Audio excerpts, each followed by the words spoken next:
Өнөөдөр өстө ална. Өнгөрсөн 7 хоногт айгүй их дарамтлсан намайг утсаар рууд алнаа хэвээр. Ууртаа шаач тий. За явсан уу?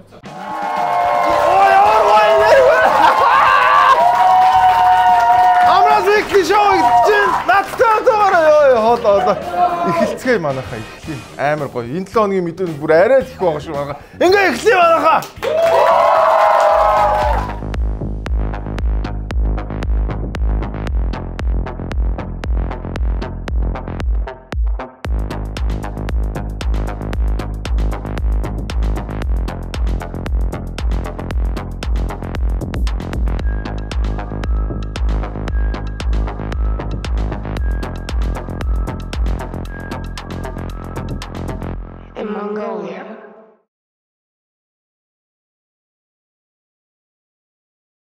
Манай өнөөдрийн нэвтрүүлгийн ерөнхий ивент тэгчээр өнөөдөр Апогийнхаа ажиллаж байна.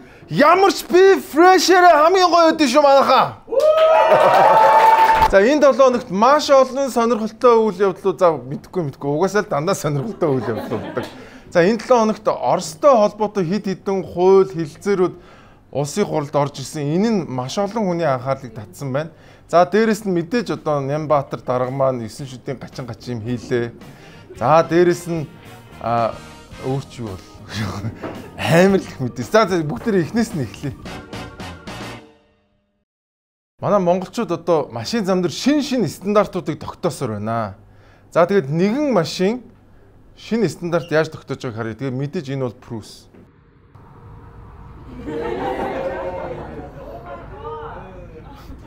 Жинхэнэ хайбрид яаж байгаа юм бэ? Хүн чим шиг машин шиг. Яг би боддог. За энэ машин яг цагаан шугамаар гарч байгаа юм байна гэж буцаад машин зам руу гарч. Би яг заримдаа хүн болоод заримдаа машин бол. Сайхан байгаас манайгаа. Бас цаагараа бас машина хайрлах шиг үнтэй. Юу яа энэ өндөр боржуурн дээгүүр явж ирснээс энэ зөөлнөр нь явчих гэдэг. Тэгээ манайхаа жоохон хөдөлгөөний соёлтой байцгаая. Тэгээд бидний дайсан бол бид нар өөрсдөө болчиход шүү манайхаа баярлалаа. Манай өнөөдрийн нэвтрүүлгийн ерөнхий ивентгэгчээр Апу хамтран ажиллаж байна. Тэгээд Монгол орондоо үйлдвэрлэгдсэн ямар нэгэн тээвэрлэлтэнд ороогүй яг фрешээрээ байгаа пивнүүдээ ууцгаая. Тэгээд always fresh байх юм бол хамгийн гоё үдэн шүү манайхаа.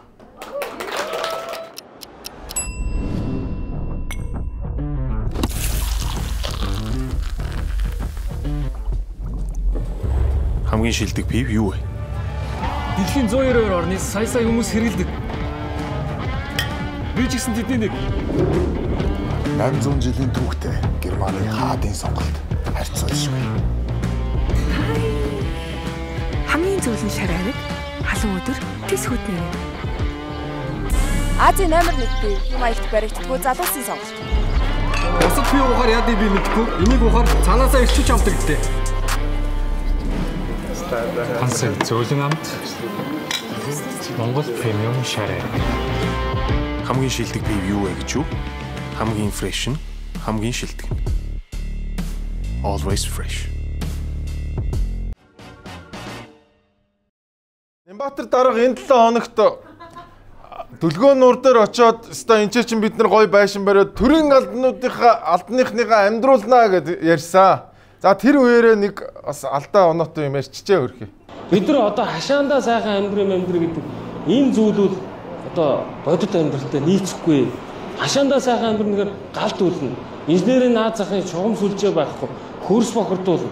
Тийм учраас бид нар одоо энэ чөлөөлөгж байгаа газруудыг бүхэлд нь бид нар эдгээр байгаа барилгын компаниудад бид нар одоо дотор нь тодорхой хэмжээнд өрсөлдүүлж одоо дуудлага худалдаа маягаар энэ газараа төлөвлөж барилгын компаниуд өгнө. Барилгын компаниуд бидэрт ашигтай талбайхаа 20%-ийг энэ баригдсан барилгаас аав гэж хэлнэ. Авсан 20% авсан барилгыг нь бид нар носкоор дамжуулаад худалдан борлуулсан мөнгөөрөө инклийн энэ гэр орооллын айл өрхүүдийг худалдаж авдаг ийм схем рүү шилжсэн гэдгийг би бас өнөөдөр хэлхийг хүсэж байгаа. За ингээд гэр хороололт хашаандаа сайхан амьдрий гэдэг бол наад чинь бэлэгдэшгүй мөрөөдлөө гэж. Тэгээд нөгөө гахаа би дээс томоод найзгаа авраа гэдэг шиг те. Ингээд газраа зарсан мөнгөөрөө би хажуудалд нь дахиад газар аваа тэгээд тэрийгээ зараад ингээд нэг юм. За өмнө нь юу гэж ярьсан сонс. Гэр хороолт инженерийн хувьсгал эхлүүлэхээр улсын хурлын сонгуулийн 27 дугаар тойрогт Монгол Ардын намаас нэр дэвшиж байгаа Шишгийг Нямбаатар 3 дугаар хорооны иргэдтэй уулзах үеэрээ хэллээ. Бидний дараагийн хамгийн том асуудал энэ айл өргүүд рүүгээ инженерийн шулуун яаж татваа гэдэг энэ зүйл рүү анхаарах. Хамаагүй бодомж болгоны амсгал дээр бид цэвэр үсээ огцтой төгөөж өгье. За ингээд ерөөсөө би бол одоо хашаант чинь баг сайхан амьдруулнаа л гэсэн байгаа. За тэгээд манай улс төрчид одоо ерөөсөө ингээд бүхс эргүүгүй юу л өмнө ярьжсэн юмнуудаа мартчихдаг ийм сайхан болоод байна да. За тэгээд хашаандаа сайхан амьдрий гэд одоо хашаанаас ч утаа гараад байгаа. За хотын захиргаа бол одоо утааг бууруулахад маш том анхаарал хандуулж байгаа.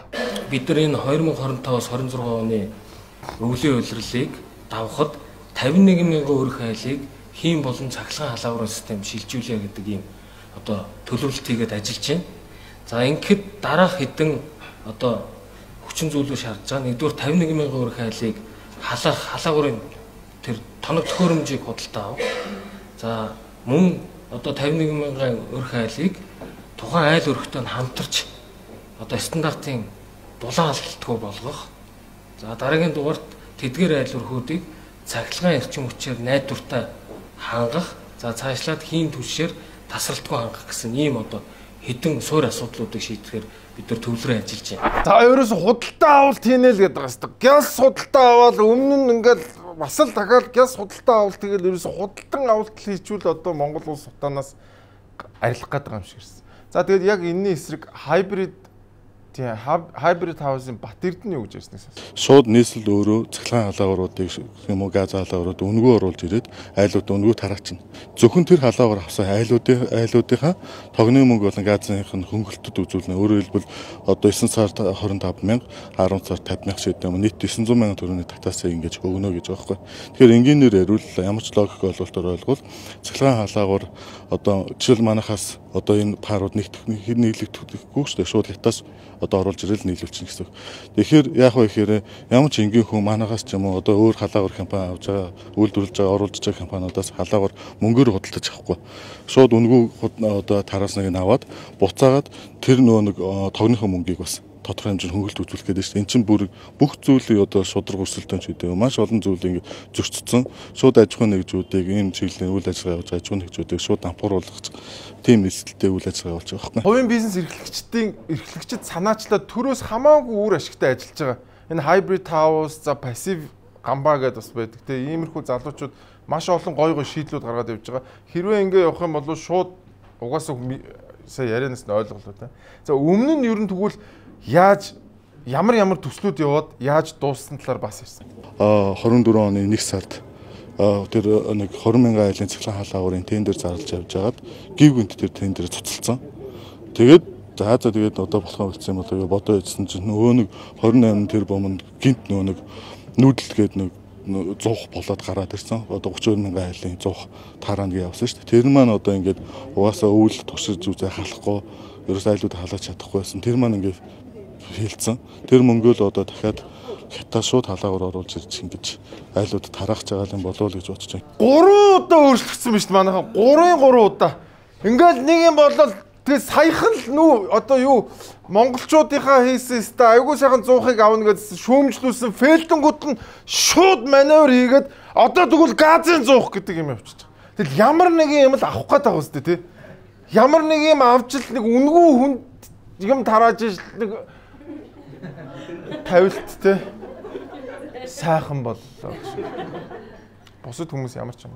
За нэг ийм новшим. Тэгэд харалта яг өөрийнх нь нөгөө сонгуулийн үеэр ярьжсэн юм мартдаг шиг энэ утаатай тэмцэх юм нь ямар ч төлөвлөгөөгүй байгааг харагдаж байгааз жил хүрэхгүй хугацааны дотор 3 удаа өөрчлөгдсөн шүү дээ. Тэг ямар судалгаа ямар тооцоо явж байгааг нь маш ойлгомжтой. За дээрэс нь одоо түтснийхний талаар бас ярьсан. Түтстэй маш ширүүн тэмцэж байгаа манай хүн. Одоо энэ түүц эрхлэгчдэд би хандаж хэлэхэд энэ сая 5 дахь өдөр манай нийслэлийн засаг даргын 5 газраас 2 санал тавьсан. таныг яг одоо ингээд диплом шаардахгүй ажлын байр нь нийслэлийн төр захиргааны бүх байгууллагад ажиллахыг урьж яана гэсэн. Үгүй гэсэн. Дээр нь Нарантуул олон улсын худалдааны төв болон энэ хар хорон худалдааны төвүүд дээр лангуу одоо бүтэн жилээр нь түрээсэлж өгөө. Бид нар түрээсийн зардлыг хотын захиргаанаас даая гэсэн. Үгүй гэсэн. Тэгээ ерөөсөө шаарддаг зүйл нь бид нар энд түүцэл ажиллуулах хэрэгтэй гэж. Тэгэхээр би дахиад хэлье. Би дүүргийн засаг дарга нар захирчийн ажлын албанд дарга нарт хэлье. Тэр бүх улс төрийн гал дайралт над руу явж байгаа. Окей. Та наад түүцнүүдэд ачиж дуусгах хэрэгтэй. Йоо! Хамаагүй бүгдийн аш. Би бүгдийн дай. Тэгэд хараа та нар анзаарч байна. Одоо жишээлбэл зүгээр боли түц гэдэг жишээг авч боли амраа гэдэг жишээн дээр тий. Амраа чи наатахаа болоо нэвтрүүлгээ бол чи би чамд зах дээр лангуу гаргаад үгүй. Эсвэл чи юу яа? Ажил диплом харахгүй ажил хийгээл би одоо уг нь энийг л хиймээр байна шүү дээ тийм үстэй. Энийг нэвтрүүлэг хийгээд чаддаг юм л хиймээр шүү дээ. Таныг ч гэсэн та зүгээр өөр дөр бодор над ажилласаа халагд нэг бол зах дээр очиж юу ч хамаагүй зар эсвэл нийслэл ажлыг ивэл ямар ч хүн зөвшөөрөхгүй зү энэ ч одоо 10 хэдэн жил хийцэн юм аа ингээд хүн яаж юм. За тэгээд дээрэс нь ядж яхад нэг мандуул оолмайти гэж залуу байдаг. Тэр маань бас Чингэлтэй дүүрэг дээр хийсэн ажлууд бас тайлгнсан байна. Энэ хэсэгт ингээд 3 түц бидэд ингээд зөөлсөн байна. Ингээд яг суурин дээр ийм их болчихж байна. За яг өндөө бол яг энэ хэсэг маань ногоон байгууламж байх хэвээр. Одоо энд ингээд нэг мод ингээ ийм мод ногоон байгууламж байх хэвээр байсан газар түц байсан байна. За одоо эднийг ингээд уухад нүүдгийг шилжүүлээд энэ хэсэг хогнуудыг ин цэвэрлээд бидэд ийм ногоон байгууламж болгож цааш нь хөгжүүлэх юм аа. Вау! Өвс ургах байсан газар амьдралаа авч яваад ирсэн биш муулгаач уу? Одоо энэ ч бол гоён түүж байсан байна. Тэгээд гоён түүжийг хөөж явуулаад одоо энэ ч гоё өвс ногоод байна. Нөө дээрнээс өөрхийн ингээд бүхэл бүтэн ар гэр амьдрал ахуйгаа авч явжсэн хүмүүсийн тэр амьдрал намаагүй өвсний амьдрал амар чухал байсан юм шүү дээ. Өвс ургах гэжсэн чинь энэ улгаачуд дээр нь юм зараад амьдрал ахуйгаа дижээгээд хийсэн юм шүү дээ. Одоо энд гоё гоо өвс тань заа юм хөлтөд. Амар сонирхол гоос тий.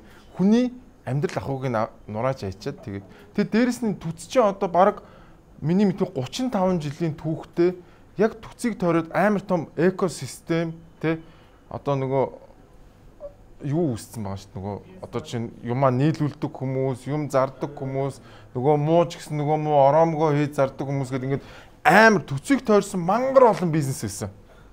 Одоо тэд нар бүгд байхгүй болчихсон. Тэгээ та нар боддоо мянган түц шүү дээ. Мянган түцийг тойроод хичнээн хүний амьдрал ахуй явж исэн бол наа чи хамаагүй одоо энд гоё өвс ууйгна. Өвсөл гоё. За тэгээд түцлээс гадна өөр юмнуудаас тэмцэж байна. Монгол улсад жилдээ 3.6 орчим сая хог хаягдал гардаг их тооцоол бий. Үүнээс 10 гаруй хувийг л дахин боловсруулдаг. Тэгвэл хотын даргын шийдвэрээр 2 дахь түүхий давах цэгүүдийг нүүлгэснээр энэ тоо буурах магадaltaй гэдгийг энэ чиглэлийн бизнес эрхлэгчид хэлж байна. Хинч хідэн шил лаз тушаахын тулд хотоос гарах дайны хол явахгүй. Дахин боловсруулах боломжтой хогнууд бусад хогтой хамт хаягдаж дахин боловсруулагдах боломжгүй болно гэлээ. Аль болох ойрхон байвал одоо энэ хаягдж байгаа түүхийдийг тушаах нь одоо хэрэглэгч талдаа бол амар байгаа шүү дээ мэдээж. Одоогоор бүх дахиур хүлээн авах цэгүүдэд сарын дотор нүүгээрэй гэсэн мэдэгдэх хуудас өгчээ. Гэхдээ нүүлгэн шилжүүлэхээс илүү стандартыг тодорхой зааж мөрдүүлэх нь илүү үр дүнтэй гэдгийг салбарын хүмүүс хэлж байна. Тэгэхээр яагаад энэ дахиур нөөцийн цэгүүдийг хаахгүй хэвчтэй гэхэд өнөөдөр Улаанбаатар хотын сая 400 мянган хүнээс гарч байгаа англи хэл хэлсэн юм мөнгөөр авдаг энэ үйлчлэг үзүүлдэг энэ системийг байхгүй болгож болохгүй. Өнөөдөр англи хэл гэсэн мөртлөө энийг одоо логистик нь байхгүй хаан тушаах нь тодорхойгүй. Ингээ юм болчих юм бол энэ өөрөө эргүүлээд нэг Улаанбаатар хогны асуудал бол. За нэг залуучууд айгүй гоё ингээ нэг амар happy те ингээд амар гоё оффист ингээд хог могоо ангилж хайдаг штэ те энэ нь лаз энэ шил те энэ цаас гэд тэгээд хогийн саунд очингууд бүгд нэг машинд ачигтад явждаг байхгүй. А яг жинхэнэ амьдрал дээр тэр англиа хэлж эн чинь явагддгийг Тэгээд тэр англиан хаялтыг хэн хийдэг вэ гэхээр шил лааз түүдэг хүмүүс хөрхий хийд юм аа. Машин байхгүй, бүрүүс байхгүй. Тэр хүмүүс чинь жинхэнэ Улаанбаатар хотыг одоо recycle хийж байгаамаа. Энэ хүмүүс тэгээд дээрэс нь эдгээр хотын төвд байдгүй. 32-ын тойргоос цаашаа яваад гэр оролтонд байдаг. Тэгсэн чинь бид нар хүртэл нүдэн харагдчихэв. Тэгэхээр нөгөө яг жинхэнэ бодит амьдрал яг бидний хийсвэр амьдрал хоёр өөр байгааз яг танаа оффист байгаа тэр 3 өнгөтэй хогийн савчин болвол юу ч биш яг үндэ. Жинхэнэ recycle энчээ явагдтыг. Дахиад нэг юмтай тэмцсэн байна. Хамгийн одоо миний өөрөөсөө аимшигтай тэмцэл гэж бодож байна юм. Хотын дарга Нямбатар Төв Гандангийн урд будаа зарахыг хоригдсан захирамж гаргажээ. Уг захирамжийг будаа зардаг хүмүүс эрс эсэргүүцэж хорооны ажилчтай маргаан үсгэдэн тэд будаа зарснаар тагтаа шуумд уян болтгоо гэж үзэж байна. Эдгээр чинь шууд будаа өөртөө авчирсан будааг булаад явж байна. Тэгээ булаад явгууч хогийн савнд хийж байна. Юу гэсэн үг вэ? Ингэж болохгүй шүү дээ. Одоо тагтаа буухлаа эдгээр чинь өргөж шүү дээ. Тэгэхээр яаж болох вэ? Яг сайхан ингэж хаалгах гэхээр эдгээр чинь өргөгээд авчиж байгаа. Та нар барьцгаа битэн тагтаа олдоод байна. Өвчин гарсан бол бид нар өөртөө өвчин тусаад үдэд өгч байгаа үстэй. Наад тагтаанаас чи өвчин үүсээд байна. Ямар өвчин үүсээд байгаа? Би 30 жил бүр жанасгаа урд байхад би зарж ирсэн. Би 30 жил зарж байна. Одоо 60 гарч байна. Тэгэхэд би өвчин тусч үзээгүй мэд. Би 10 дээрс 8 хийлэхгүй гэдэг байгаа байхгүй бид нарыг бол. Түүнээс бол орчин бохирдуулсан байхгүй. Бид нар энэ 7 хоногт 2 удаа ус цэвэрлэгч нь ирж угаад ийм. Та нар боддоо энэ хүмүүс биш дээ яг үндэ амжиргааны доод түвшинд амьдарч байгаа хүмүүс. Би бол тэгж бодож байгаа. Гэхдээ ямар сандал тагтааны будаа зарж нэг хідэн төгрөгөө олох вэ? Энэ хүмүүсийн цаашаа яах нь хамаагүй шууд бизнесийн зогсоол гэж шүү дээ. Тэр надад зүгээр нэг юм бодсон нэг хонцтой дургууг гэдэг үг гэдэг штэ.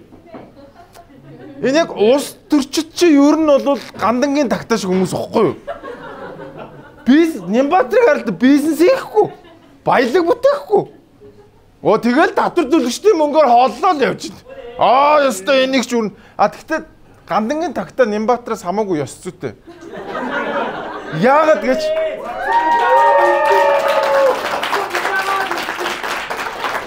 Яагаад гэвэл хизээч хүчээр будаа ахуулдаггүй.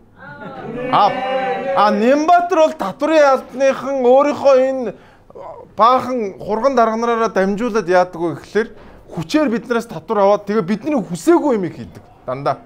Тэгэхээр гандангийн тагтаа Нямбатараас ч илүү. Тийм учраас Нямбатар уурлаад хориод энийг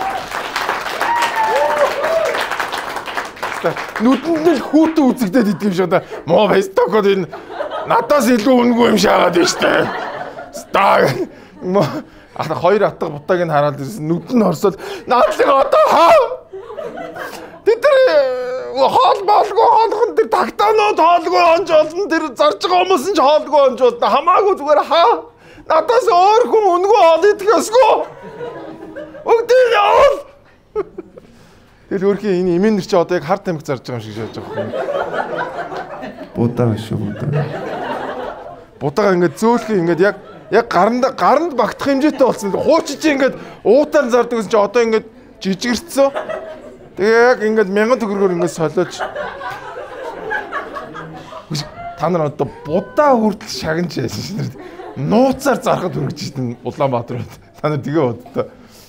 Гадны жуулчт муулчт бүр амар сонирхох хөтэй хүүш энэ юу зараад байгаа юм. Хүүш гандан дээр энэ ч одоо хар тамиг өмгөө зараад татааны хүмүүс боёо үлдэхин тулд нууц ажиллагаанд орсон байж шээ. Найздаа хоёрхан бодох гэж. Тийм ээ наа хонцтой дөрөвдөж яг юм шүү дээ. За тэгээд нэг бас сонирхолтой залуу гарч ирээд Нямбатрын талаар бас ярьсан байна. Эсэргүүцэн нэ. За би Жокер Цолмонхүү. Өнөөдөр нийслэлийн засаг дарга Улаанбаатар хотын захирагч Ишгэгийн Нямбатрыг 4 сарын 19-нд огцруулах жагсаалын талаар мэдээлэл хүргэж байна. За энэ хүнийг яагаад огцруулах шалтгаан үүссэн юм бэ гэхээр нэгдүгээрт энэ хүн бол төлгөн коммунист биш. дарангуулагч фашист үйлдэл гаргаж байна. Йоо. Тэний Готэм хотын дарга болцсон байж тээ маань. Гэхдээ мэдхгүй яг хинэн Жокерийн гэдэг нь бас сонь тий. Готэмийн Batman байхгүй. Гэхдээ Batman Joker болоод Joker нь Batman мэдхгүй юу ч болоод байгаа. За ямар ч үсэн юм болсон байна. Тэгээд бас Нямбатарыг эсэргүүцсэн бас ямар ч үс нэг юм хөдөлгөөн гарч байгаа нь сайшаалтай. Тэгээд бас нэг ингээд хүмүүсийн анхаарлыг татах гэдэг шүү дээ тий. За тэгээд Нямбатар дарга маань бол хийсэн ажил болгоно нь фейлдж гин. Тэгээд хамгийн аимшигтай нь юу гэж хүмүүсийн амжиргааг таслахтаа юу ч бодохгүй байна энэ хүн. Будаа зарж байгаа хүмүүсийн тэ нийслэлийг recycle хийж байгаа энэ хүмүүсийг хотоос хөөж зайлуулад тэр хүнийг ажил амьдралгүй болгож байгаа дөө ерөөсөө санаа зовхгүй. Хот гэдэг бол өөрөө органик. Энд чинь ингээд органик бүтэц зохгүй юу да.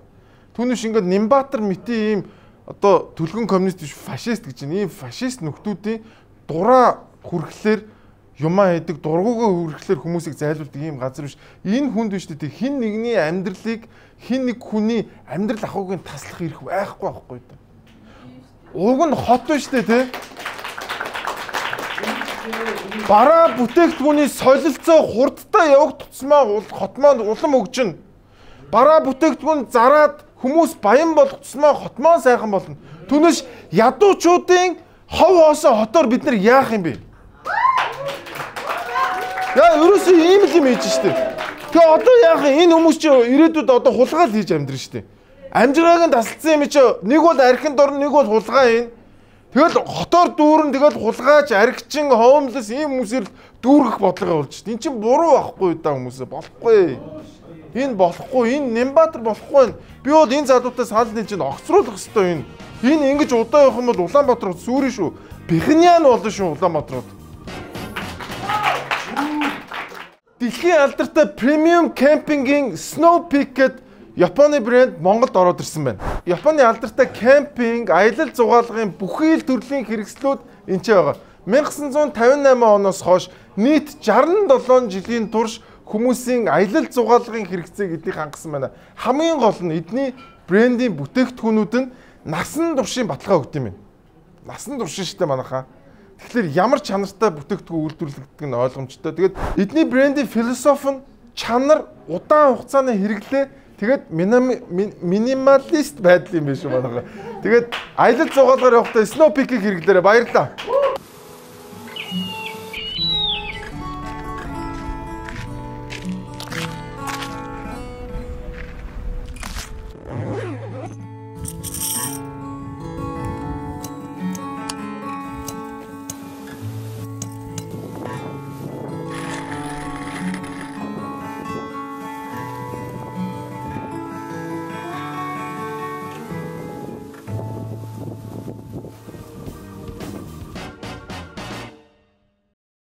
Энэ 7 хоногт нэгэн гайхалтай юугүй реклам гэх юм уу реклам явуулсан байна. Энэхүү рекламаа бүгдээрээ хамтдаа үзтээ. Засгийн газрын автобаз үзүүлж байна. Сайн байна уу? Танд зочин үйлчилгээнд зориулсан автомашин шаардлагатайгаа бол 90 жилийн түүхтэй засгийн газрын автобазыг санал болгож байна. Бид үйлчлэгэнд гарах бүрдээ техникийн бүрэн бүтэн байдлыг хангаж ажилладаг. Хамгийн гол нь бид аюулгүй, найдвартай, түргэн шуурхай байдлыг эрхэмлэн ажилладаг. Таны хүсэл сонирхолд нийцсэн өнгө үзэмж сайтай том аврын джип машин болон суудлын автомашинаар үйлчлэхэд бэлэн байна. Олон жилийн туршлагатай мэрэгсэн жолоочоор үйлчлэгээ үзүүлж байна. Бид танд чанартай үйлчлэгийг санал болгоно. Засгийн газрын автобаз. Монгол Ардын 8 өнгөрсөн оны сонгуулийн мөрийн хөтөлбөртөө төр хувийн хвшилтэд өрсөлдөхгүй гэж заасан байдаг.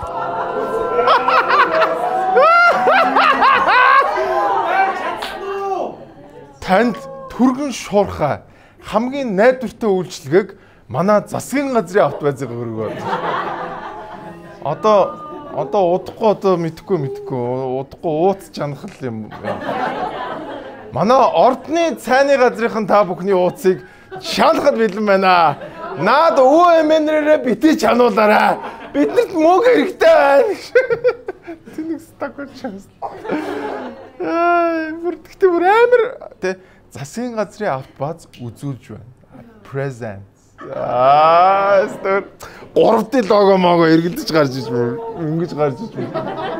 Автоад орж мөр. Чанарын өндөр түвшин чаасан байгаа шүү бас. За тэгээд яг энэ бизнес эрхлэгч, яг энэ чиглэлээр бизнес эрхлэгчид юу гэж бодож байгаа вэ сонсоо. Засгийн газар машин түрээсдэг орон одоо байд юм болов мэдхгүй би бол тэрийг үнэхээр гайхаж байна юм. Тэгээд нөгөө залуучуудыг айгүйх гадаад руу явдаг, ингэдэг, тэгдэг Монголдо ажиллах дургүйгүй. Ийм байгаа юм чи хэн ажиллах дуртай байх юм бэ? Мэдээж засгийн газар одоо тэр автобаз гэдэг газрыг бол би зүгээр бичлэг юмнаас харахтаа бол тэр засгийн газрын одоо машинуудын бүх үйлчлэлийн сервисүүдийг хийдэг газар байгаад байгаа байхгүй юу? Тэгээд одоо бидний өгсөн одоо ард иргэдийн аж ахуйн нэгжүүдийн өгсөн хатуурын мөнгөөр машин худалдаж авчаад үнэтэй том машинууд худалдаж авчаад тэгээд туризмд явуулна гэдэг. А би болохоор банкнаас зээл авч машин худалдаж авчаад туризмд явуулж байгаа юм. Энэ хоёрын хооронд асар том ялгаа байгаа байхгүй юу? Тэгээд иргэн хүн засгийн газар хоёр хоорондоо яаж үргэлжлэх юм бэ гэдгийг л би гайхаад байна.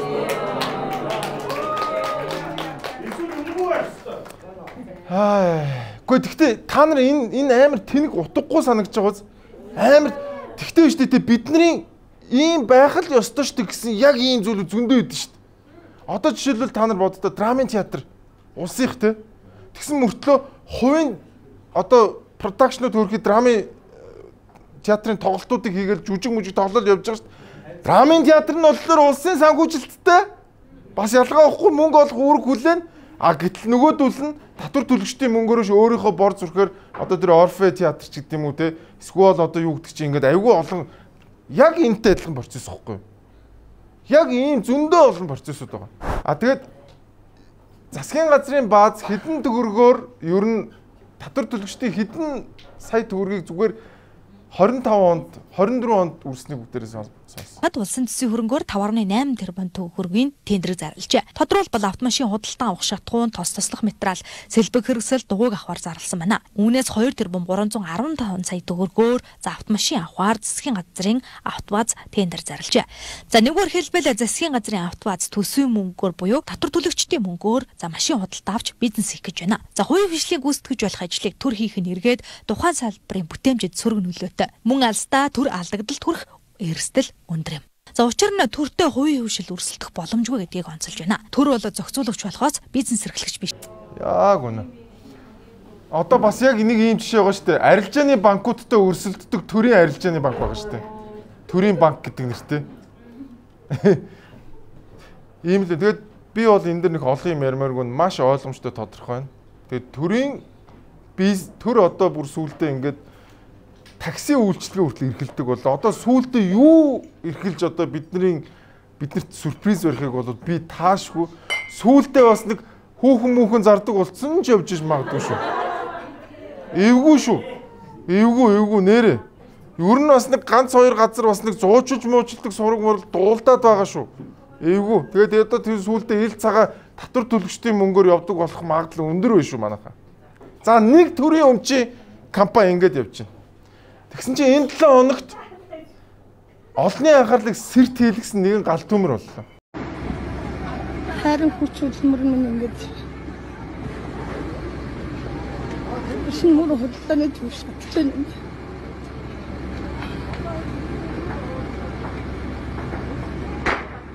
За энэ маш харамсалтай юмсан болсон. Шинэ мөрөн гэд худалдааны төв баг бүхэлдээ шатсан. За тэгэхээр ганц 2 павильоныг бол авч үлдсэн юм шиг лээ. За энэ шатлалтын дараа за тэнцээ нэг хурал болсон байна. Тэрэн дээр хүмүүс юу гэж ясныг сонс. Хурал ч юм уу мэдгүй цуглаа ч юм уу. Энэ олон хүмүүсүүдийн ажлын байрыг нэгдүгээр хурдан бэлэн болгож өгөөч. Хоёрдугаар энэ олон хүмүүсүүдийг хохирлгүй болов гартаа барих юмгүй болсон хүмүүс яаж төлөх вэ? Энэ банкны зээлийн хүүгийн асуудал энэ зээлээ яах вэ гэсэн дээр ингэж анхаарал хандуулж өгөөч. Дөрөвдүгээр тэр нь ерөөсө сонгуульд тутамд хүмүүсүүдээ сольж ингэж хариуцлагын зодонд өртүүлж яадаг асуудлыг энэс болуулаад цааш нь залуу хүмүүсүүд залуу өдрлүүд байна. Та нар харж анхаарч өгөөрэй гэж хэлмээр байна. За би бүр гайхаад заяа. Гэхдээ энэ ч одоо ингээд түрээсэлж ийсэн бол тэр түрээсэлж ийсэн газраас мөнгө нэхгүй. Яагаад энэ орон нутгийнхаа удирдлагаас ингээд мөнгө нэхэл дахиад татвар төлөгчдийн мөнгө гэд бодож ийсэн чи хамгийн сонин юу гэж манайхаа энэ байшлын заяа. Энэ шин мөрөн гээд энэ худалдааны төв нь орон нутгийн өмчид дахиад нэг төрийн байгууллага байж таарсан. төр завхарцсан байсан мэн манайхаа хардаа боддоо. Гэхдээ энэ одоо бүр утгаа алдсан мөс орон нутгийн өмчт гэдэг нэртэй дахиад орон нутгийн засаг захиргааны хариуцдаг юм төрийн байгууллага байж таарсан байна манайхаа. Тийм учраас ингээд анхаарал тавиад чагнаа суугаадсэн. Би бүр гайхаадсэн. Тэгээ би бүр гайхаад одоо энэ орон нутгийн өмчт гэдэг юм бол орон нутгт утгаа алдсан. Одоо яг бид нар ингээд засгийн газрын бааз ингээд такси үйлчлэгэнд явна гэсэн чинь бүр ингээд бүр гайхаж байгаа үстэй те. Яг тэрэн шиг ийм болцсон байна. Тэгээд сонгуул болгоноор энэ захих нь удирдлан солигддог зөө бүр хамгийн лалрын зөө. Йоо. Тэгээд яг төрийн байгууллага зөө. Гэхдээ энэ захлагаанаас янзлаач гэдэг өчнөө шаардсан байгаа. Тэр чинь хэний ч биш өмч юм чи энэчнээс хаашаа түрээслэгчдийн мөнгийг аваад хин ашиг олох нь ойлгомжгүй. Засаг дарга ашиг олох гээд байгаа юм уу? Эсвэл тэр сонгуулиар ирсэн хүн ашиг олох гээд байгаа юм уу? Яг төрийн өмчөд нүүрлдэг лалрын юм яг энэ үйл ажиллагаанд болсон байгаа байхгүй. Тэгээ боддоо зөвхөн засгийн газрын бааз ч гэсэн одоо аймаг орон нутгуудад энэ орон нутгийн өмчт нэртэй төрийн өмчийн ийм зах хүртэл ажилладаг болсон байна манайхаа. Энэ бол бүр солиор шүү энэ нэр. Тэгээд ийм новшин болсон юм ойролцоогоо нэг 4-5 жилийн өмнө байгуулагдсан ийм зах юм байлээ. Сэндвичээр хийсэн. Тэгээд мэдээж төр бариулж байгаа юм чи тэнцэн бас янз бүрийн юм орсон сураг дуулдан лээ. Тий хөвсгөлийнх нь надад ирж бас хов зөөсөн тендер мендернэлтэй заваа босоо л гэдэг байгаа. Тэгвэл төрийн өмч, төрийн хийж байгаа бизнес ямар новшин байд юм бэ гэдгийг бас харуулах тийм л үйл явдал болсон болов уу гэж бодож байна. Тэгээд төр аль хэдийн бизнест ороод эхэллээ. Тэгээд мэдхгүй одоо бид нар яг социализм руугаа л буцаад байгаа шүү. Гэхдээ эн чинь төр ингээд бүх бизнесийг хийдэг, бүх үйл ажиллагааг хяндаг нийгэм чинь социалист нийгэм шүү дээ. Одоо тэрнлүүг л явж гин гэсэн үг шүү дээ. Би бас жоохон итгэмээргүй санагдаж байна. Харин тийм итгэмээргүй уус хин ч итгэхийн аргагүй ийм зүйл одоо юу гэвэл гайхамшиг үргэлжилсэн. Та Skytel-ийн үйлчилгээнүүдийг сонгоод өөрийн хайртайгаа мөрөөдлийн хөлөг онгоцоороо Jack Ross хоёр шиг аялаарай. Тэ? Дараараа гэдэг. Та Skytel-ийн үйлчилгээнүүдийг өөртөө авснараа энэхүү эрхүүдийг цуглуулах боломжтой байна. Энэхүү урамшуулт дайнд оролцоод хосоороо хөлөг онгоцоор аялах эрх болон бусад дижитал төхөөрөмжүүдийг авах боломжтой байна. Skytel-ийн үйлчилгээг сонгох бүртээ та эрх цуглуулах юм байна. За ямар үйлчлэгээ өгөхлөөр шинэ хэрэглэгч болох, дата багцаа сунгуулах, тэгээд дижитал картаар дансаа цэнэглэх, 11, 14, 21 мянган төгрөгийн картаар утсаа цэнэглэсэн тохиолдолд та энэхүү эрхийн эзэн болох юм байна. Энэхүү эрхүүд дотроос iPhone 16-гийн эзэн мөн 3 ширхэг мөрөөдлийн хөлөг онгоцоороо аялах эрхийн эзэд тодорхой юм байна. Тэгээд за 2025 оны 4 сарын 30, 5 сарын 30, 6 сарын 30-нд 3 удаа супер шагналын эзэн болох боломжтой байна шүү. Та бүхэн Skytel хэрэглэгч болоод мөрөөдлийн хөлөг онгоцоор аялаарай. Баярлалаа. Ой. Аялал та. Дижитал карта цэнэглэх хөлөг онгоцоор аялал. 11, 14, 21 мянган төгрөгийн картаар цэнэглээд iPhone 16-аар авч болон аялын эрхээ цуглуулан мөрөөдлийн хөлөг онгоцоор аялаарай.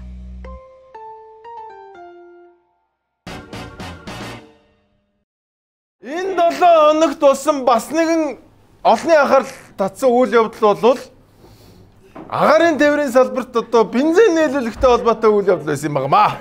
Агаарын хөлгийн түлш нийлүүлэх тухай Монгол Улс болон Оросын холбооны улсын засгийн газар хоорондын хэлэлцээрийг хэлэлцэж эхэллээ. Хэлэлцээрийн гарчгийг нь уншвал түлш доктортой нийлүүлэх тухай мэт харагданаа. Харин дотор нь ноцтой үр дагавар гарах үз заалтууд багтжээ. Онгоцны түлш нийлүүлэх нэрээр хоёр улс хамтарсан компани байгуулна.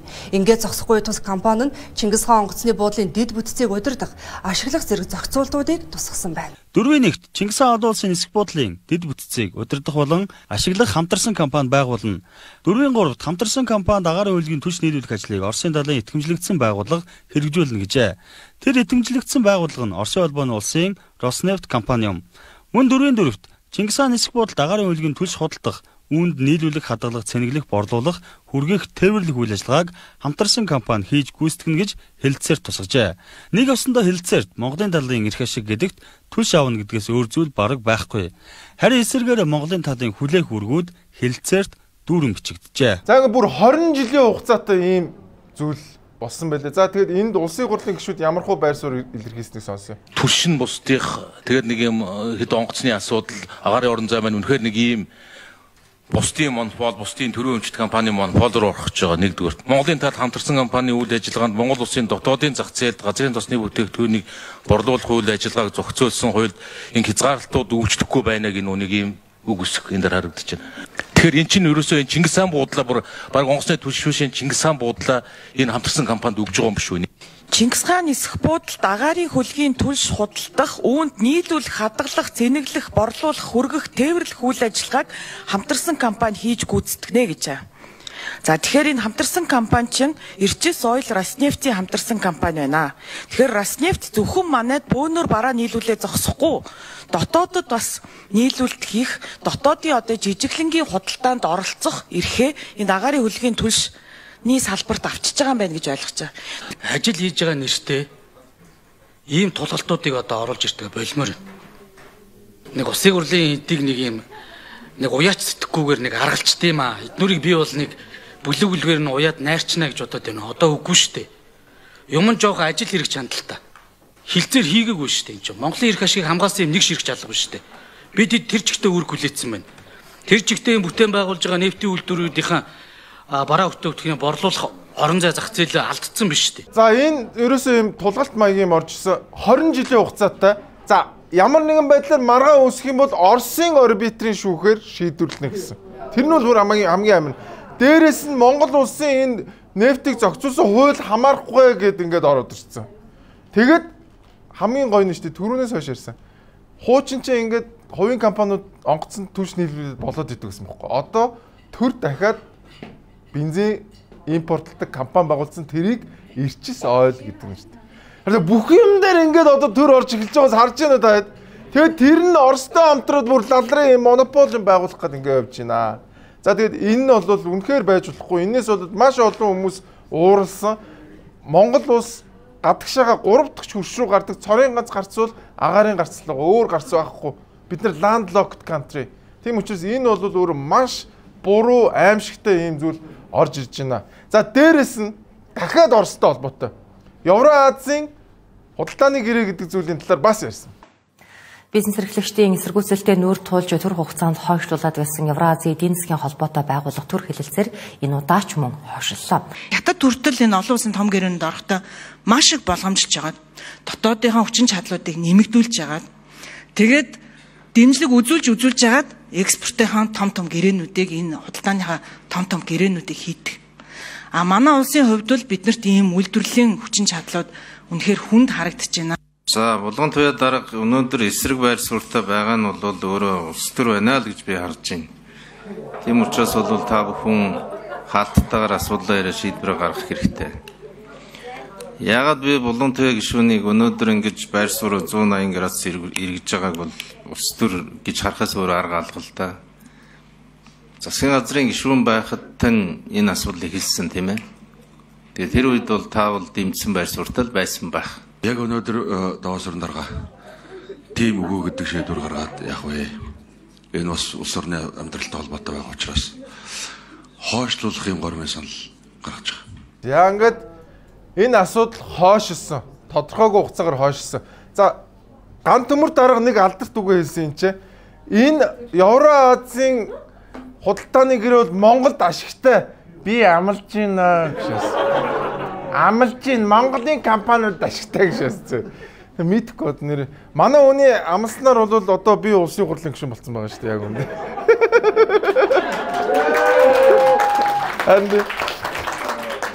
Тэ нэг лалрын юм байгаа зөө. Дандаа энэ Оростой холбоотой энэ тулгалтууд дандаа ардсан намын гишүүдээр орж иж байгаа. Айгуу сонио. Тэгээ би бол энэ дээр бол маш харамсаж байгаа. Тэгээ мэдхгүй одоо ардсан намынхны нүдэн дээр одоо Монгол улс ингээд сүрхэл одоо жамтай байсан болооч гэж бодогдод. Энэ бол нэр надад бол маш харамсалтай санагдаж байгаа. Тэгээд ийм хоёр Оростой холбоотой тулгалтууд энэ 7 хоногт орж ирлээ. Ямар ч байсан нэг нь бол хойшсон байна. Гэхдээ ер нь бол Путин ерөнхийлөгч эрэхтэй энэ асуудлуудыг ярьж байсан юм лээ. Ер нь бол би зүгээр миний бодлоор шүү зэ.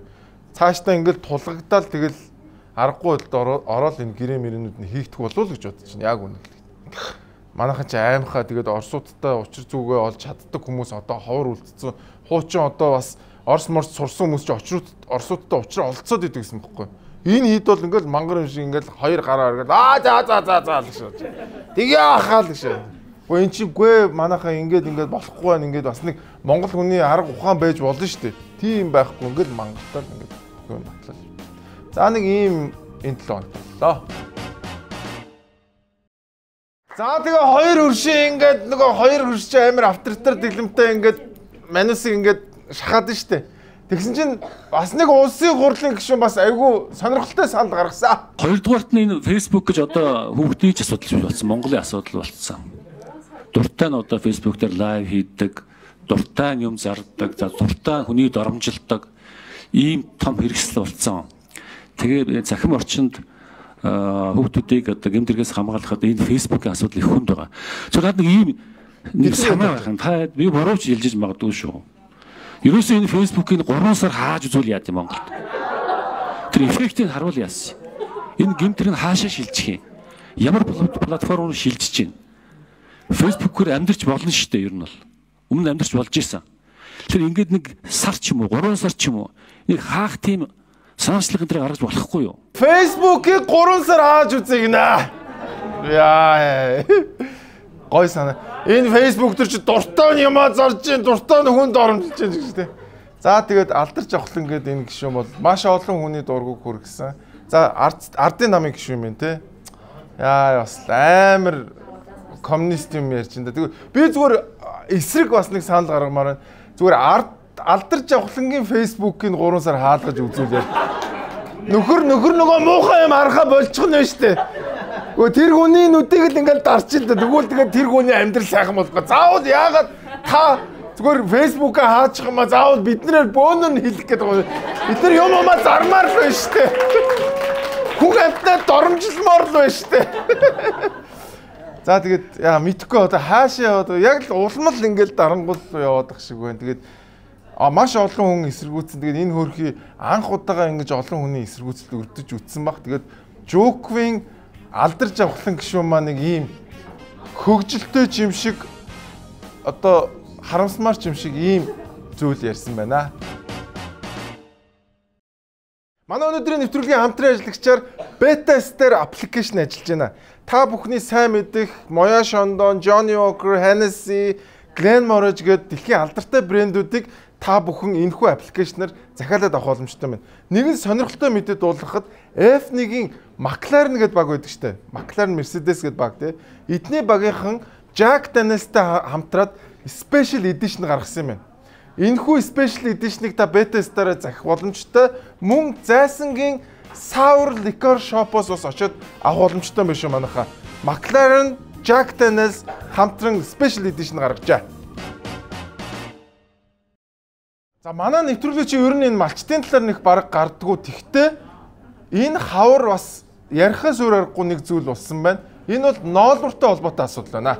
Хотоодын 10 орчим үйлдвэр бол ноолуур хөдөлж авч яана гэдэг мэдээллийг өгж байгаа боловч яг одоо малчит ингээд яваад үйлдвэрүүдээр навсаад өгөхөөр бол ахгүй байна гэж. За мөн бас эмэйл захын ноолуурын хөдөлт эрхлэгчид одоо зарим нь ноолуурын үзээд ахгүй байна, зарим нь одоо үнийн хэд доош нь буулгаад байна гэсэн.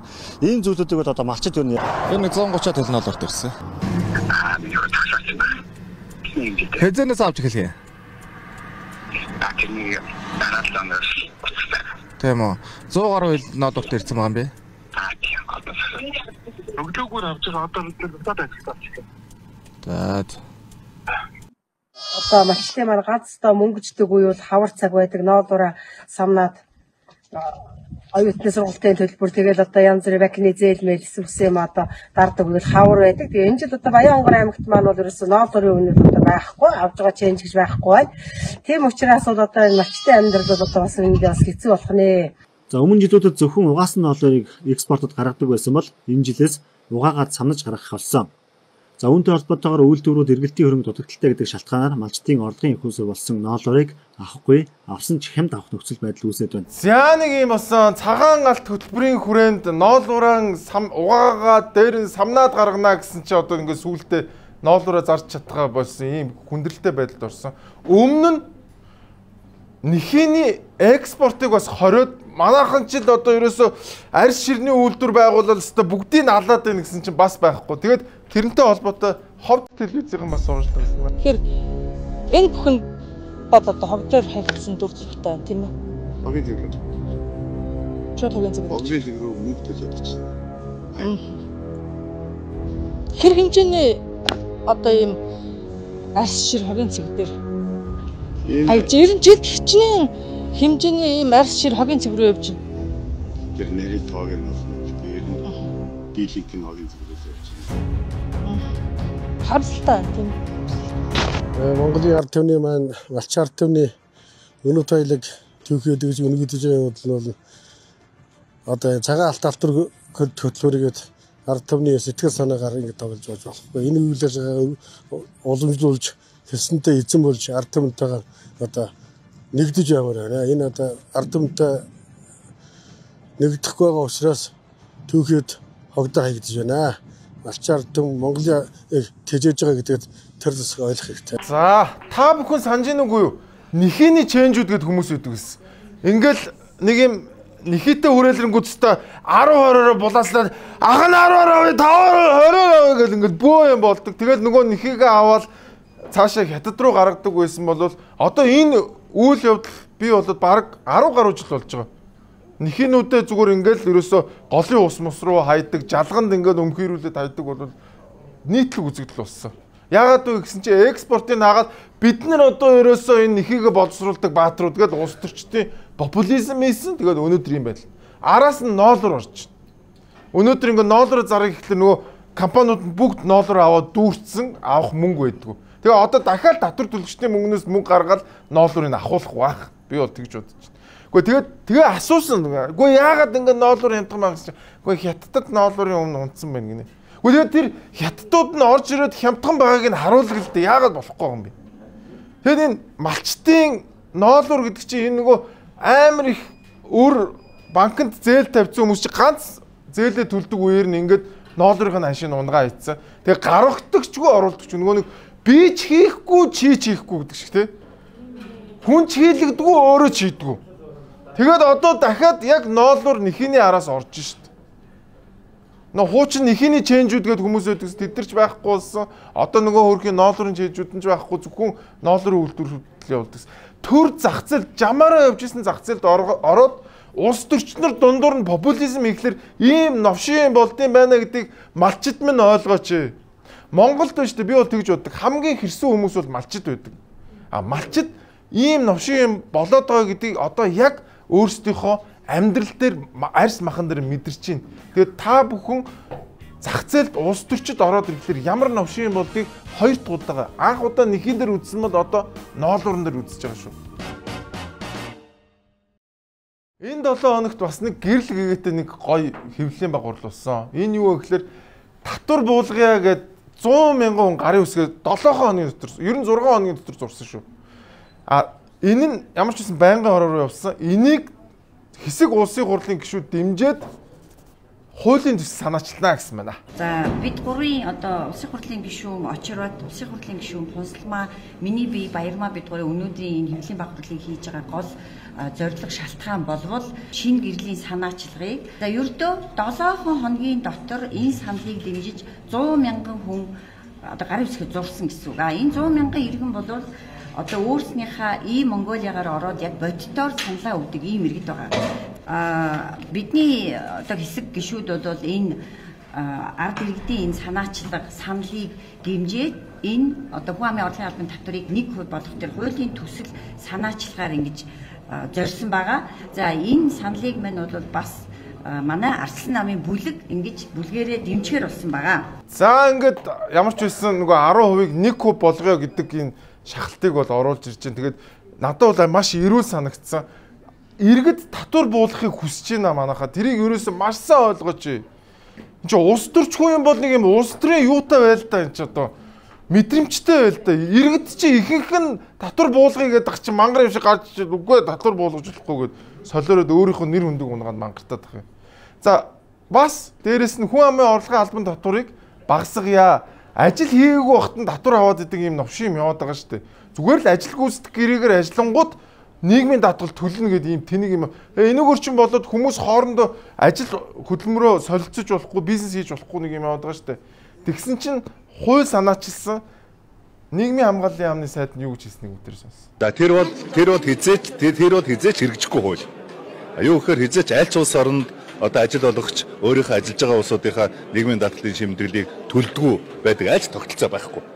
Өнөөдөр Монгол улс цаашдаа тэтгэврийн сантай байна. Өнөөдөр ажил хөдөлмөр хийж байгаа хүмүүс ирээдүйд тэтгэврт гарнах юм бол ажил олгогч, ажилтан даатгуулагч хоёулаа төлдөг юм тэтгэврийн даатгалын тогтолцоотой 187 улс байна. Тийм ээ. Тийм учраас бол ингэж бүчшгүй одоо зүйл ярьж бас ард иргэдийн дунд ингээд юм одоо хүлээлт үүсэж байгаа нэг буруу л та. Оо юу яриад байгаа юм бэ? Гэхдээ харин тий. Гэхдээ хүмүүс биш үү дарга нэгдүгээрт наад нийгмийн даатгалын сан чи дампуурчжээ. Тийм учраас хүмүүс наад нийгмийн даатгалч шин өдрөөс өдөр ирэх тусам төлөхгүй байна. Одоо зүгээр зэт үеийн хүүхдүүд ажилд орж ирлээ л бол үгүй би хэрвээ би нийгмийн даатгал төлөх юм бол би танад ажилд орохгүй л гэж. Тэгээ нөгөө ажиллах хүчний дутагдлалд орсон хүмүүс чи яах юм? Тэгвэл ахын дөө юу яа нийгмийн даатгалаа төлөхгүй манад орж ахын зохицуулъя. Манаа яподо хэлъя л гэж байгаа шүү дээ. Тэгээ эн чинь ингээд улам томроол юм. Яг хөө хэдэн компаниуд баригдал торгуулаад 9 шид болох. Гэхдээ хүмүүс тэнэг биш аахгүй юу да. Эсвэргээрээ таны наад өмөрөөд байгаа тогтолцоо чинь дампуураад ажиллагаа болцсон байна. Хүмүүс наадах чинь төлөх ямар ч сонирхолгүй байна гэдгийг ойлгооч. Тий нийгмийн даатгал чинь өөрөө дээрэн болчиход шүү дээ. Тэгээ одоо наадахаа бололтоо гэдгийг хүмүүс хэлээд байна. Тэгээд би ингэж бодож байгаа дараа 7 хоногоос бүр ийм юу компаниуд болон ажил хөдөлмөр эрхэлдэг хүмүүсээ нэг гой нэгтгэе гэж бодоод байна.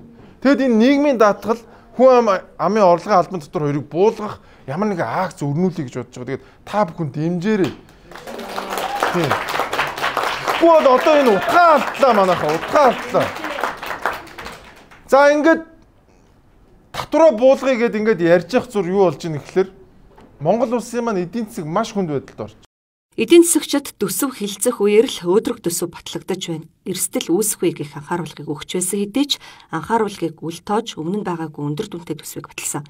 Гэвч уул уурхай тэр дундаа нүүрснээс бүрдэх орлого тасалдах эрсдэл үүснээр төсвийн орлого төсөөллийн хэмжээнд бүрдэж чадахгүй эрсдэлд хүрээд байна. Эдийн засагчид анхнаас нь анхааруулсаар ирсэн одоо ч анхааруулгыг өгсөөр байгаа ч сангийн сайд төсөвт тодтгол хийх нөхцөл үүсээгүй гэх байр сууриа хадгалсан хэвээр байна. Юу болоогүй бид нар одоо төсвийн тодтгол яриад за одоо тэр орлогын энэ одоо гол нэг түүх хийдэн үний уналтаас болоод хөрөнгө оруулалтаа танахч байд юм уу? Эсвэл одоо зардал урсгал зардлын санхүүжилтүүд за засгийн газрын үйл ажиллагаагаа одоо зарим үйл ажиллагаагаа доголдуулах ч гэдэг юм уу, хумирах ч гэдэг юм ийм яаран арга хэмжээ авах бол шаардлага бол байхгүй. Төсөө танахгүй гинэ нүүрснийх нь үнэн унчаад тахад. За яг энэ талаар улсын хурал дээр бас гишүүд асуусан байна. За өнөөдөр $10 ханш 3560 төгрөг, евро 4070 төгрөг, юань 489 төгрөг байна. За нэгдүгээр улирлын байдлаар төсвийн алдагт 1.2 их найд болсон гэсэн мэдээ байна. За тэгээ нүүрсний үн бол одоо анх төсөв хилцэжсэн үеэс бол 30-40% унтсан гэж ойлгоод байна. За тэгээ дашгүй жавхлан сайд ороод ирлээд энэ хилцүүлгийн төгсгөлд та төсөв хилцчих үед төсвийг 105 төсөвт нүүрсний үнийг $105 оруулж ирэхэд бистэ хар толгоогоор хариуцсан нүүрсний үн унахгүй цаанчстай өчнөө хөдөлთა авагч нар байна. Та нарын ганц мод гашуун сухатыг л батлаадах энэ төсвөө ингээд аваад гарна гэдээсэн. Гэтэл одоо бид нар үнэнтэйгээ нүүр тулцсан. Тэгээд нүүрсний үн чи ингээ унтсан. Тэгээд гол хуулиа ингэж өөрчлөө сууж штеп. За амьдрал хэцүүцсэн. Тэгээд төсвөө танахгүй мó гэдэг асуулт асуусан. За тэгэд яг энэ ямар хуралдааны үеэр вэ гэхэлэр нөгөө нэг биржээр нүүрс зарна гэд хуультай болсон шүү дээ. Тэгсэн чинь одоо тэрийг өөрчилж байгаа юм гинэ. Ягаад гэвэл амьдрал хэцүүдсэн биржээр зархлаар хүн нүүрс авахгүй байна. Тэгэхээр арай өөр байдлаар нүүрсээ зарья гэдэг. Ерөөсө 22 онд батлсан хуулиа одоо өөрчлөгөө яриа сууж байгаа байхгүй. За энэ талаар зол жаргал гэх шүү юу гэж ярьсныг сонс. Зарчмын ноцтой өөрчлөлтүүд энэ хуулийн төсөл дээр байна. Энэ бүр анханасаа манайхан санаж байгаа бол 2 жилийн өмнө нүүрсний хулгай энэ төр гэж ярихад залруулж гарч ирэх гэсэн тэр уулуурхан бирж худалдааны зарчмуудыг яг эсрэгээр явж байгаа. Тэгээд их том үр дагавартай ийм зүйлсүүд байна. За хамгийн түрүүнд би та бүхэнд 6 поинтыг асуудлыг хэлье. Нэгдүгээрт нь хамгийн гол нь төрийн өмчийн компаниуд томоохон төслүүдийг хэрэгжүүлэх зорилгоор бүтээгдэхүүн солилцох гэрээ байгуулж болно гэдэг асуудал. Өөрөөр хэлбэл одоо бид нар их шүүмжлээд яриад байгаа янз бүрийн мега төслүүд. За үнэхээр эрэхтэй төмөр зам, дид үтэж тэр цахилгаан стазны хэрэг. Нөгөө мөрөөдлийн ягдав янзын нүхэнгүүр, тороос, тээвэр юу гэдэг. Одоо эднэрийг бүгдээрингийн улс орны эдийн засагт хэрэгтэй учраас бүтээгдэхүүн солилцох гэрээ байгуулж болно гэдэг заалтыг хаа хамаагүй бирж хууль руу оруулж ирж байна. Бартер руугаа орж байна манайхаа. Бартер. Бартертад ган дадлагт гүүрээ шаай. Бартертад нүхэн газраа. Тэгээ одоо нүүрсний үн амар унтсан байгаа. Тэгэхээр чи бид нар илүү их хэмжээний нүүрс гаргаж илүү их л нөгөө ярьж байгаагаа яг эсрэг хийж байгаа зү. Тэгээ бодоорой манайхаа. Манай улс төрчид маань ийм байдалтай байна. Тэгээд хамаг ачаага иргэдийн нуруунд дээр үүрүүлтнэ. Татвар матураа нэм бууруулахгүй юм шиг байна. Хараад байгаа. Тэгэхээр хэдүүлээ тэмцчиж одоо эдийн засаг хүндэрнэ гэдэг чинь бидний амьдрал ч гэсэн хүндэрнэ гэсэн үг. Ядаж татвараа буулгуулад авъя манайхаа.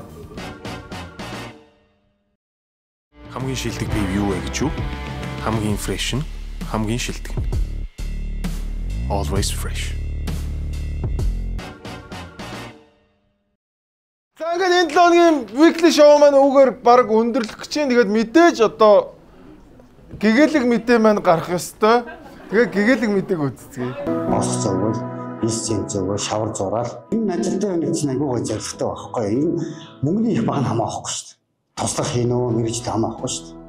Хамгийн гол нь ажилтны үнэ гэсэн гоё байхгүй. Тийм учраас би ер нь бол туслах гэхгүй. Нарийн мэрэгжил бол нарийн мэрэгжил гэхгүй. Сайхан ажлыг сэтгэлээсээ хийж өгöd байхад бол иргэд үе шиг би заавал хүртэн шүү дээ. Угаасаа хүртэхээс өөр арга байхгүй. Мэрэгжил сургууль дүүлдэн төв бол төгсөг. Ерөөсөө одоо нэг ах нарыг дагаж явал тэгээд ерөнхийдөө нэг баг гартаа оруулаад тэгээд өргөмж хийгээс очихсан. Барилгын ихтэй чинь бодож хулгайж тэгээд архичин тиймэрхүү ер нь нэртэй ер нь одоо ч байгаа. Ажлаа сайн хийдэг хүмүүс одоо чадвартай болж зүйл байна шүү дээ. За энэ залууг бүр сонсоод амар гой сонсоо баяр хүргэе те. Баярлагчин залуу зөө. Сэтгэлээсээ энэ ажлаа хийж байна энэ хүн те. Тэгээд энэ залуучуудыгаа ядаж энэ цалингийн одоо татварын дарамтнаас нь хөнгөлөө л доо манайхаа тийм үстэй. Тэгээд энэ залууг үзээд надад маш гой санагдсан. Маш олон хүмүүс л ингээд барилгачин гэхлээрэл одоо яг өөрөө хэлж штэ улгаач архичин одоо ерөөсөө болдгоо бүтдгүү гэд ярьдаг бол энэ дунд чинь сайн хүмүүс маш олон байдгийг шүү гэдгийг энэ залууг яриан сарсан. Хамгийн гол нь энэ хүнд биш тэ хийж бүтээх ирмэлцэл дүүрэн байхгүй. Зүгээр амаа ангаагаад дээшээ хараад хөвтөх биш. Эсвэргээрээ энэ хүн хийж бүтээгээд тэрнийхээ хийж бүтээснээс олж байгаа тэр мөнгө нь багч гисэн энэ хүнд үнэхээр гоё байна гэдгийг ярьж байгаамаа. Тэгээд энэ залуу дахиад баяр хүргэе. Ийм залуучууд Монголоор дүүрэн байгаа шүү манайхаа. Хийж бүтээцээ манайхаа. Нэрээ сая нэг амар гоё кино үзээд хүүхдийн кино үзэж байгаа би уйлчихгүй. Minecraft-ийн нэг кино гарахгүй. Тэгсэн чинь тэрэн дээр нэг ийм гоё үг гарсан. Хийж бүтээх юу? Эвдэд сүйтгэх нь хийж бүтээхээс хамаагүй амархан байдаг. Тэ? Хааж хорих, эвдэж нураах бол хинч хийж чадна. Хамгийн хэцүү нь бол хийж бүтээх. Ийм хүмүүс цөөхөн байдаг. Харин хааж хордог, нураадаг хүмүүс бол дандаа аимхай бэртгчэнгүүд байд юм а гэдэг үг сонсоод би бүр ингэж хүүхдийн кинон дээр ямар гоё юм авдаг вэ? Бүгдээрээ манайхаа хааж хорж эвдэж нураах амархан хийж бүтээх хамгийн хэцүү шүү. Хийж бүтээж байгаа хүмүүсээ дэмжиж идэх үү манайхаа баярлалаа. За ингээд энэ 7 хоногийн weekly show-гээр өндөрлж байна. Надтай хамт байсан та бүхэндээ маш их баярлалаа. Үнэхээр гоё байлаа та хэд маань. Өнөөдөр уг нь жоохон хөгжилтэй юм оруулах гэж үнэхээр хичээсэн юм а манайхаа. Тэр нэг ихэнд гарч исэн хүмүүн те. Гэхдээ яалтчгүй энэ 7 хоногийн мэдээ жоохон дарк байлаа. Яагаад гэвэл төр ингээд те бензинч зардаг боллоо, такси үйлчилгээ хэрэгэлдэг боллоо. Зах үйлчилгээний төвч нээдэг боллоо. Одоо бүр сүултээ юу ч хийх юм байгаа бүүм энэ одоо сүултээ манусын хийх ажил одоо сүултээ байхгүй болоод магадгүй сүултээ бид нар өөрсдөө төрийн өмч болох магадлал өндөртэй биш үү? Ер нь бол тэгэхээр энэ бол аюулын харанга шүү. Энэ бол маш том аюулын харанга. Одоо монголчуудаа одоо жоохон анзаарахтай, одоо нэг хөөе одоо чи болноо, одоо чи хангалттай, чи бүр такси үйлчилгээ хүртэл эргэлж штэ. Одоо болно миний өгшөө ингэж хэлэх цаг ирдсэн байна. Тэгээд төр жижигхэн байж иж иргэд маань баян болно, хийж бүтээн тэ Монгол улс маань хөгжин дэвшнэ монголчуудаа баярлалаа. Энэ 7 хоногийн weekly show үгээр өндөрлж байна. Надтай хамт байсан та бүхэндээ маш их баярлалаа. Cheers.